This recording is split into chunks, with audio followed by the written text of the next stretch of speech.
গরমে আজ বানাবো ঠান্ডা ঠান্ডা বেলের শরবত। তার জন্য ফ্রিজ থেকে বের করে নিয়েছি বেল, সাথে চিনি। আর কত বড় বেল দেখুন, বেলটা ফাটাচ্ছি তো খুব শক্ত, জানি না ফ্রিজে রাখার জন্য হবে হয়তো, তো কোনো রকমে ছাড়িয়ে নিলাম। আর বেলটা এত সুন্দর মিষ্টির সাথে একদম জমাট পুরু, কি বলবো, তো পুরোটা লাগবে না, অর্ধেকটা রেখে দিলাম। আর বেলের এই অংশটা খেতে না দারুণ লাগে, কোনো আঠা থাকে না। আর বাকি বেলটা যেটা রয়েছে সেটা ফ্রিজে এরকমভাবে কভার করে রেখে দেবো।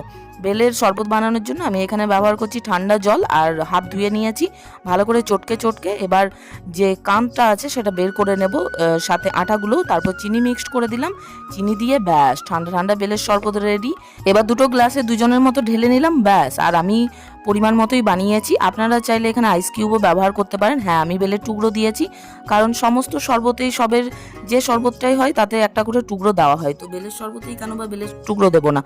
তো ঠান্ডা ঘরে টিভি দেখতে দেখতে এসি চালিয়ে বেলের শরবত খেয়ে আপনারাও বাড়িতে একবার ট্রাই করে খেয়ে দেখুন।